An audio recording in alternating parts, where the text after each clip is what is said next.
The southern tip of India, a land of lush jungles, fertile river valleys and ancient secrets. This is Dravida.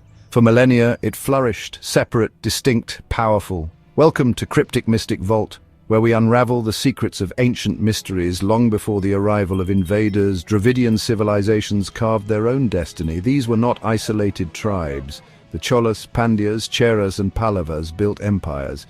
Their cities were marvels of urban planning. Temples soared, testaments to their spiritual depth. Vast fleets sailed the seas, connecting them to the world. These kingdoms were not simply powerful, they were sophisticated. Their society was ordered, their laws just.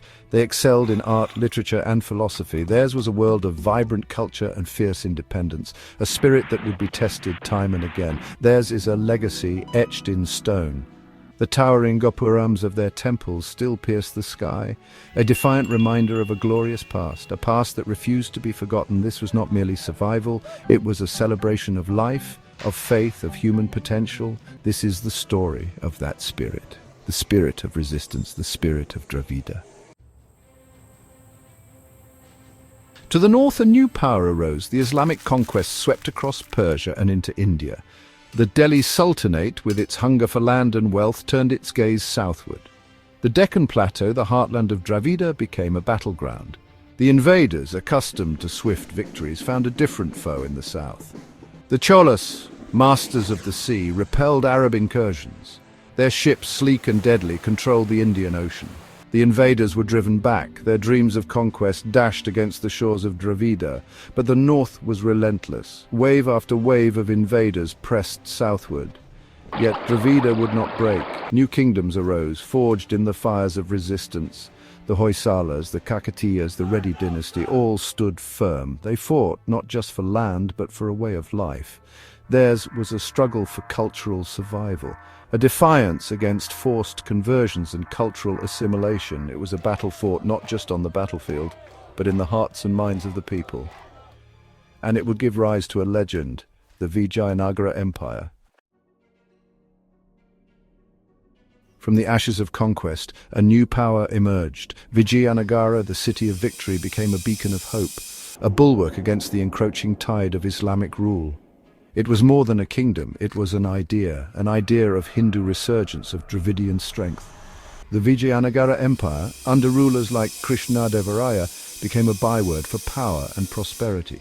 Its armies, vast and well-equipped, pushed back the invaders. The Deccan sultanates, though united in their ambition, were repeatedly thwarted.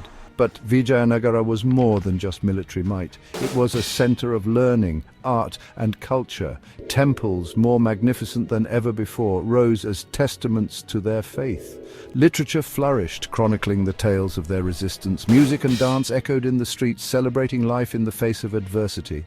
For over 2 centuries, Vijayanagara stood strong. It was a golden age, a testament to Dravidian resilience. But even legends can fall.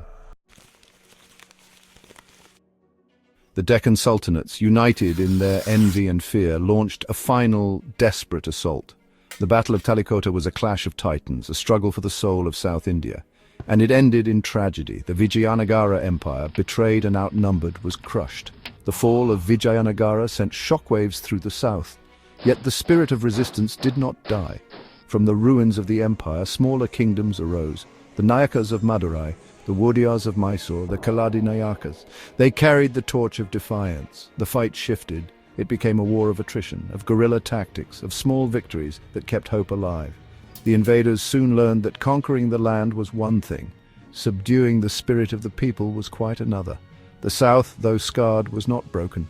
The dream of a free Dravida lived on, waiting for a new champion to take up the mantle. A new power cast its shadow over India, the British East India Company. Their ambitions went beyond trade, they craved dominion. But in the south they encountered a foe as cunning as they were ruthless, Tipu Sultan, the Tiger of Mysore. Tipu was a brilliant military strategist, a shrewd diplomat and a staunch defender of his people. He understood the threat the British posed, not just to his kingdom but to the very soul of India. He modernized his army, forged alliances and challenged the British at every turn.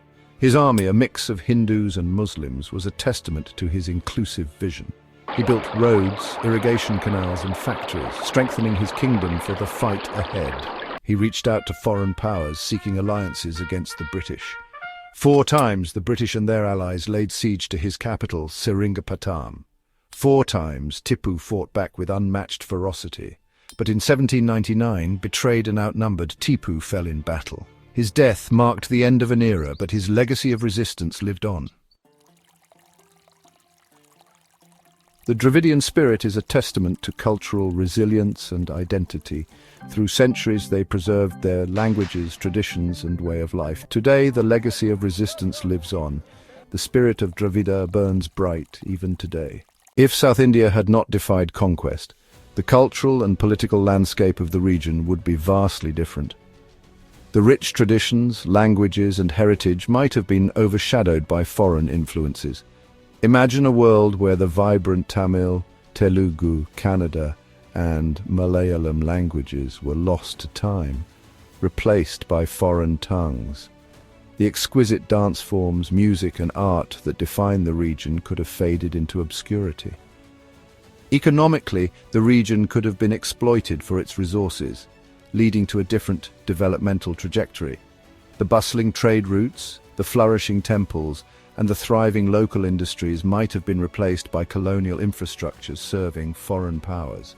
The spirit of resilience and self-reliance that defines South India today might have been diminished, altering the course of its history and its contributions to the world. But history unfolded differently, and the Dravidian spirit stood strong.